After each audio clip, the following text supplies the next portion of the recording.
Welcome to this week's edition of CEO Corner. I'm Otis Rawle, President and CEO of the South Carolina Chamber of Commerce. We're happy to have with us today Converse Chellis, the Treasurer of the state of South Carolina. Converse, Otis, thanks for being here. Appreciate y'all having us. This is great. Good news for the South Carolina Chamber. There's a program that y'all implement and administer over in the State Treasurer's Office that actually provides money to South Carolina citizens and businesses. It's called the Unclaimed Property Tax Fund. And, yeah, that's correct. It's unclaimed cash. Right. And Palmetto Payback is a tag that we've used with it. And you know, I have to have it right here with me. Really? And there's a check for you, for the chamber. And it's what it is it's like a dormant bank account, or someone is a payment that you've made that you didn't know that was supposed to be refunded to you. Right. Something like that. It's that type of item. And other types it could be is insurance policies that may have gone dormant. Someone might not realize they got an insurance and can claim that. We just had kind of talked about the recent check we just sent out. I don't know if you know that. Can you tell us about it? Yeah, we just returned $1.67 million to someone in regards to an insurance company that went from a mutual company to a stock company. And in the meantime, they got kind of lost in the shuffle. Right. And when we got news of that, we were able to find them and return that check to the rightful, what we call the rightful owner. Well, I know it's not only businesses, but it's also individuals too. And I know in today's times, a lot of people are switching accounts, have life insurance policies, they die, the policies become part of an estate. I mean, there's all different kinds of ways that these monies can be lost in the shuffle and all. And how do y'all go about finding these people, and what are y'all doing right now? Well, it's a good question. We've been very actively looking for people these days because, you know, we're in a bad economy. The economy's not very good, and we're anxious to find people to get money back to them. Since we've been working hard to do this, we've actually increased our efforts by more than 60%. In the past, it was like $7–8 million being returned. We're up to 12 or 13 million now. Fantastic. And we're ahead of schedule the first couple of months of this year. So we've been working hard to make sure that people get their money. It's their money. It's not our money. We hold it in their trust to try to find it. Well, there's a process that an individual or business has to go through to find it. I know that y'all have got a website that you can go in and look.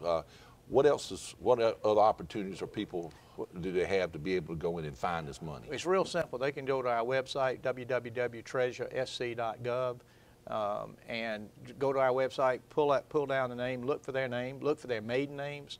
Our website ties to a lot of other states too that may or may not have their name in their database, and it's real simple to do.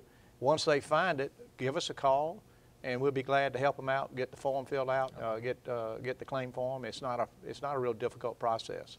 Well, I know that I found some of my own personal money on there a few years ago where I'd moved some stuff around, but I actually went in and looked for my parents, my sisters, my grandparents, and you can find all that information right there. And then all you've really got to do is just tell them where the money is and tell them to go fill out a little form, and boom, the check just kind of shows up at home. It's not hard at all. That's exactly what we're looking for.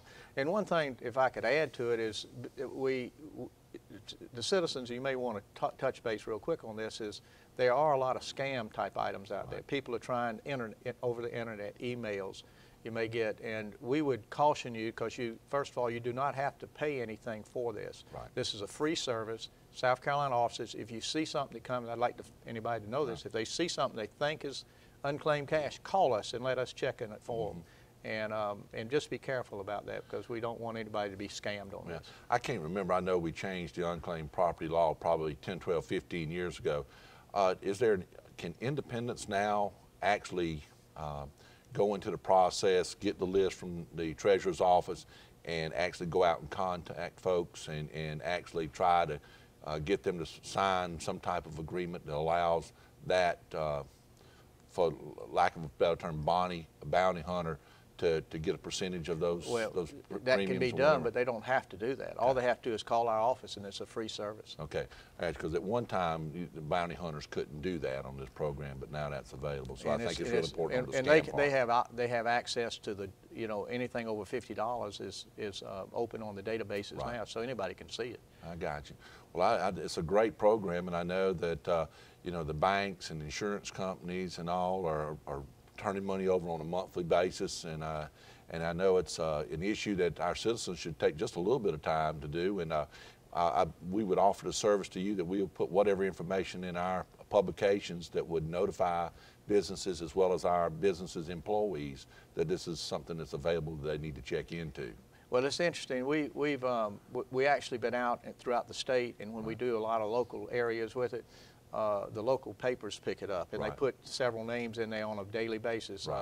TV stations do the same thing. They might show, they'll look through there and see if they see some people that might be in the area, and they'll put the names on TV to see if they can give us a call, and so we can get the money back to them. Well, I wish this check could balance the Chamber's budget for this year, but it's not quite that much money. But we do appreciate you bringing the check to us and talking to us a little bit today about the unclaimed tax property fund that's available to the state and how people access the possible money that they have in that account. Well, I appreciate that, Otis, because it really means a lot to get the word out. That's how they know to do it. If we hadn't been doing this, they wouldn't get the word out. The money would sit there, it would be their money, and we're trying to get it back to the rightful owner.